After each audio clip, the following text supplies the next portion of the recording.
Bismillahirrahmanirrahim. Assalamualaikum warahmatullahi wabarakatuh. Inna hamdalillah nahmaduhu wa nasta'inuhu wa nastaghfiruh wa na'udzu billahi min shururi anfusina wa min sayyiati a'malina. Man yahdihillahu fala mudilla lahu wa man yudlil fala hadiya lahu. Asyhadu an la ilaha illallah wa asyhadu anna Muhammadan abduhu wa rasuluhu la nabiyya ba'da. Alhamdulillah qadarna ala ibfal qadarna ala fi hadhil liqa bisihatin alhamdulillah. Para teman-temanku seperjuangan, alhamdulillah kita selalu menjadi mahasiswa dapat melaksanakan perkuliahan di masa seperti ini dengan sehat walafiat, alhamdulillah. Karena kita masih dapat diberikan waktu untuk mendapatkan banyak ilmu dari para guru kita, khususnya di perkuliahan ini. Dan di sini saya akan membawakan materi tentang apa hubungannya qada dan rasa tawakal. Qada dan qadar itu adalah yang mana takdir diberikan Allah yang sudah pasti kepada hambanya, yang akan disangkut pautkan dengan tawakal kita, tawakal hambanya kepada Tuhan yang mana menciptakannya. Di sini ada surat Ali Imran 159 yang berbunyi, A'udzu billahi minasyaitonir rajim. Bismillahirrahmanirrahim.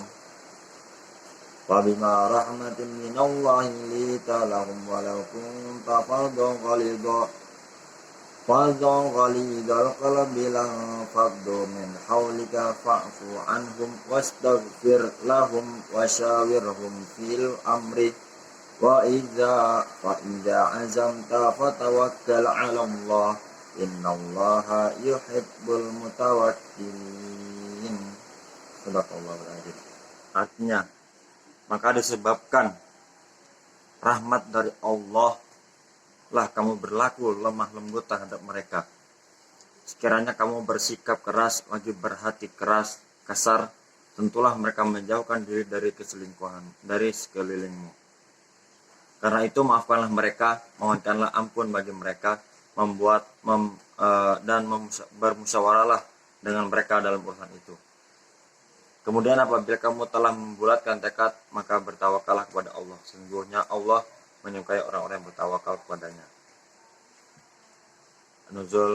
Asbabun nuzul dari surat Al-Imran 159 ini, yaitu Syed Al-Qut dalam tafsir fi Zilail Quran menjelaskan, ketika perang Uhud, semangat kaum muslimin berkobar untuk pergi berperang, terutama mereka yang tidak ikut perang Badar.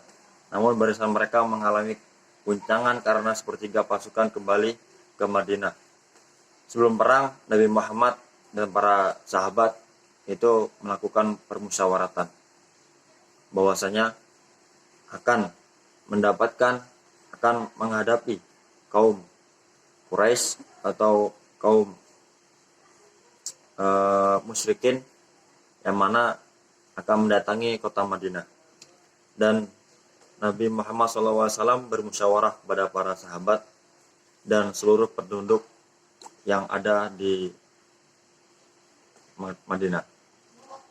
Dan setelah itu Nabi Muhammad mengatakan bahwasanya alangkah kita menyiapkan diri di dalam kota Madinah dan akan kita hadapi permusuhan itu dalam kota Madinah dengan kita bersiap-siap dalam kota.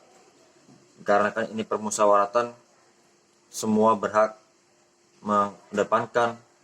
mengajukan argumennya, pendapatnya.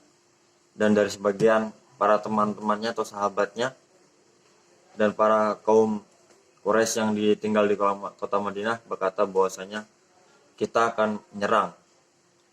Dan peperangan ini saat perang berlangsung, sebagian pasukan mendurhakai perintah Rasulullah, yakni pasukan pemanah yang telah diutus untuk tetap di atas bukit dan waktu peperangan mereka tergiurkan dengan beberapa kaum musyrikin hingga dia turun pada waktu saat yang belum diperintahkan oleh Rasulullah, dan itu bisa memacu kekalahan kekalahan para perang tersebut. Dan turunnya ayat ini untuk menenangkan dan menyenangkan hati Rasulullah dan menyadarkan kaum muslimin terhadap nikmat Allah berupa Rasulullah yang akhlaknya sangat mulia, lemah lembut, pemaaf, dan musyawarah dan tawakal. Penafsiran dari surat Al-Imran ayat 159 memiliki beberapa poin, yaitu yang pertama, poin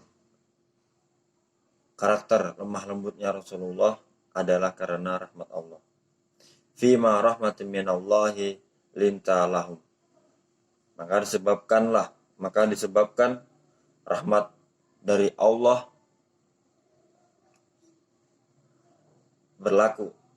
kamu berlaku lemah lembut terhadap mereka. Rasulullah memiliki sifat lemah lembut. Ayat ini menyatakan sifat lemah lembut itu disebabkan oleh karena Allah. yakni sikapmu yang lemah lembut terhadap mereka, tiada lain hal itu dijadikan Allah membuatmu sebagai rahmat untukmu dan untuk mereka. Demikian Ibnu Katsir menjelaskan dalam tafsirnya. Syed Al-Quds menjelaskan manusia selalu membutuhkan naungan yang penuh kasih sayang, wajah yang teduh dan ramah, cita dan kasih sayang, serta jiwa penyantun dan penuh kelembutan. Itu semua ada pada diri Rasulullah karena rahmat dari Allah Subhanahu wa taala. Penjelasan Syed Al-Quds, Syed Quds itu mengisyaratkan sikap lemah lembut harus dimiliki oleh setiap mukmin, terlebih lagi bagi seorang pemimpin. Dalam tafsir Al-Munir, Syekh Al-Wahhab Al-Zuhaili mengutip hadis namun yang benar adalah asar bin Umar bin Khattab yang berbunyi, tidak ada sikap lembut yang lebih dicintai Allah dari sikap lembut dan murah hati seorang pemimpin. Dan tidak ada sikap kasar lagi angkuh yang lebih dibenci Allah dari sikap kasar dan organsi seorang pemimpin. Jadi sangat mulia, sangat mulia semua yang dicontohkan oleh Nabi Muhammad SAW, khususnya dalam peperangan itu. Betapa jiwa kepemimpinannya, bermusyawarah dulu sebelum berperang, dan menghargai pendapat para sahabatnya. Dan poin yang kedua, dalam surat Ali Imran, menjelaskan akibat persikapan keras dan lagi kasar. Walau kunta faddan ghalidhal qalbi lanfaddu min haulika. Sekiranya kamu bersikap keras, lagi berhati kasar, tentulah mereka menjauhkan diri dari sekelilingmu. Kata faldon yang artinya adalah keras, Ibnu Katsir menjelaskan bahwa maknanya adalah keras dan kasar dalam berbicara. Dan menjelaskan sekiranya kamu kasar dalam berbicara dan berkeras hati dalam menghadapi mereka, niscaya mereka bubar dan meninggalkanmu.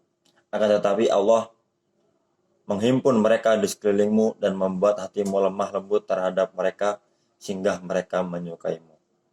Kata-kata kasar dan keras hati adalah sikap yang secara fitrah dibenci oleh manusia. Jika ada pemimpin yang kata-katanya kasar dan hatinya keras, manusia akan menjauhinya. Kalaupun ada yang mendekat, mereka mendekat bukan karena cinta, tapi karena takut dan terpaksa. Sedangkan Rasulullah SAW adalah pemimpin yang agung. Beliau tidak pernah marah karena persoalan pribadi. Terang Syed Al-Quds, tak pernah sempit dadanya menghadapi kelemahan mereka selaku manusia dan tak pernah mengumpulkan kekayaan untuk dirinya sendiri, bahkan memberikan segala yang beliau punya. Kesatuan, kesantunan, kesabaran, kebijakan, kelemah lembutan, dan cinta kasih sayangnya yang mulia senantiasa meliputi mereka semuanya. Poin yang ketiga dari surat Al-Imran tersebut yaitu perintah untuk memaafkan dan memohonkan ampun serta bermusyawarah. Fa'fu anhum wastaghfir lahum wasyawirhum fil amri. Karena itu maafkanlah mereka, mohonkanlah ampun bagi mereka dan bermusyawarahlah dengan mereka dalam urusan itu. Meskipun sebagian kaum muslimin berbuat salah, Allah memerintah Rasulullah untuk memaafkan mereka dan memohonkan ampun kepada Allah. Allah juga memerintahkan untuk mengajak mereka bermusyawarah. Islam menerapkan prinsip musyawarah dalam sistem pemerintahan sehingga Rasulullah sendiri melakukannya. Tegas Syed Al-Qus di dalam tafsir Fi Zilalil Quran. Rasulullah selalu bermusyawarah dengan mereka. Saat perang Badar, Rasulullah bermusyawarah meminta pendapat para sahabat. Tak kala yang akan mereka hadapi adalah tentara kafir Quraisy, bukan lagi kafilah dengan Abu Sufyan. Lalu para sahabat pun menyatakan kesiapannya untuk berperang bersama Rasulullah. Saat perang Uhud, Rasulullah juga mengajak para sahabat bermusyawarah apakah menghadapi musuh dengan menyambut di luar Madinah atau bertahan dalam Madinah. Ketika perang Ahzab juga Rasulullah mengajak musyawarah terkait strategi pertahanan. Ketika perjanjian Hudaybiyah juga Rasulullah mengajak bermusyawarah para sahabatnya. Banyak begitu contoh yang dicontohkan oleh Rasulullah tentang bermusyawarah dan sahabat dalam sejarah.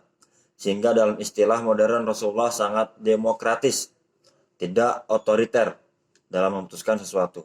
Beliau mengajak para sahabat musyawarah kecuali dalam hal yang telah ditetapkan wahyu dari Allah Subhanahu wa taala. Demikian pentingnya musyawarah atau syura. Sini dikutip oleh Buya Hamka atau penafsiran Ali Imran ayat 159 ini membuat subjudul syura sebagai jadi masyarakat Islam.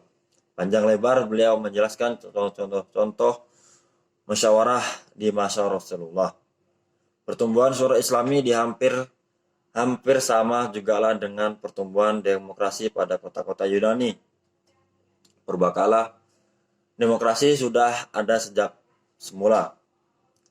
Tiap kota memiliki demokrasi sendiri dan semua orang berhak menghadiri pertemuan serta mengeluarkan pendapat. Kemudian demokrasi itu pun boleh berkembang menurut perkembangan zaman dan tempat, ruang dan waktu. Itu tulis Buya Hamka dalam tafsir Al-Azhar. Dan sini ada poin yang keempat dari surat Al-Imran ayat 159 tadi, yaitu tentang perintah untuk bertawakal, terutama setelah bermusyawarah. Faida azamta fatawakkal 'alallah innallaha yuhibbul mutawakkilin.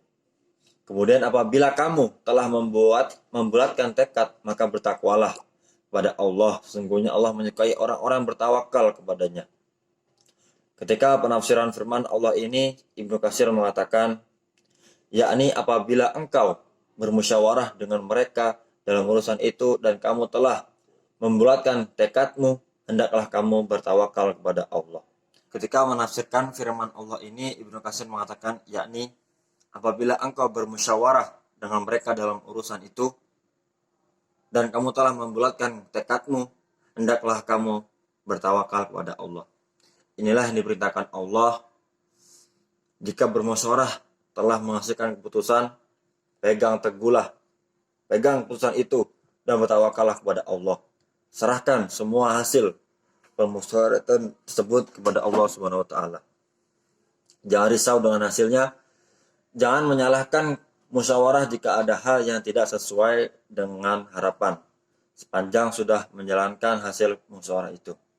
Misalnya musyawarah menjelang perang Uhud memutuskan pasukan Islam menghadapi pasukan kafir Quraisy di luar Madinah.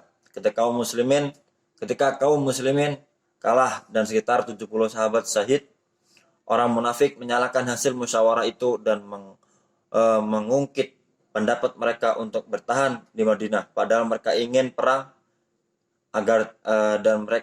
perang di Madinah agar tidak kelihatan ketika tidak ikut berperang. Dan nyatanya kaum munafik itu memang tidak meneruskan perjalanan ke Uhud balik pulang ke Madinah. Ya. Jadi segala hal yang telah kita musyawarahkan dan telah keluar hasilnya, apabila tidak memuaskan bagi kita, itu tidak perlu diungkit-ungkit. Kita harus bertawakal, ya, serah diri, serah apapun kepada Allah Subhanahu wa taala. Sedangkan Rasulullah meskipun pendapatnya juga ingin menghadapi musuh dengan bertahan di kota Madinah, beliau mengikuti keputusan musyawarah yang menyikapi dan menyepakati menyambut musuh di luar Madinah. Meskipun kemudian pasukan Islam kalah dan perang Uhud itu, Rasulullah tidak perlu menyalahkan musyawarah dan tidak pernah mengikuti pendapat beliau. Tawakal inilah yang membuat seorang mukmin tidak menyalahkan hasil musyawarah dan tidak mengungkit pendapatnya yang ditolak saat musyawarah. Dan orang yang tawakal dicintai Allah Subhanahu wa taala. Dari penafsiran ayat tersebut ada kandungan yang mana kita bisa ambil dari surat Al-Imran ayat 159, yaitu yang pertama, Rasulullah memiliki sifat lemah lembut dan sifat itu disebabkan oleh Allah SWT atau diberikan oleh Allah SWT kepada Nabi kita. Karena lemah lembut itu dari Allah SWT, seorang yang menginginkan lemah lembut ada pada dirinya, ia harus memintanya kepada Allah dan berupaya mendapat rahmatnya. Manusia menyukai pribadi yang lemah lembut, sebaliknya membenci kata-kata kasar dan sikap keras hati. Manusia akan menjauh dari orang-orang yang suka berkata kasar dan hatinya keras. Dan yang kedua adalah Rasulullah memiliki akhlak yang agung, diantaranya adalah pemaaf, suka bermusyawarah, dan tawakal. Allah memerintahkan hambanya agar memaafkan orang lain dan mengutamakan bermusyawarah dalam mengambil keputusan. Ketika bermusyawarah telah menghasilkan keputusan, maka harus dilaksanakan dengan dilandasi tawakal kepada Allah, berserah diri, ya, kita serahkan segala upaya yang telah kita kerjakan kepada Allah Subhanahu wa taala. Allah mencintai orang-orang yang bertawakal. Ya, cukup sekian penjelasan dari ayat surat Al-Imran ayat 159. Saya undurkan diri. Wabillahi taufiq wal hidayah. Wassalamualaikum warahmatullahi wabarakatuh.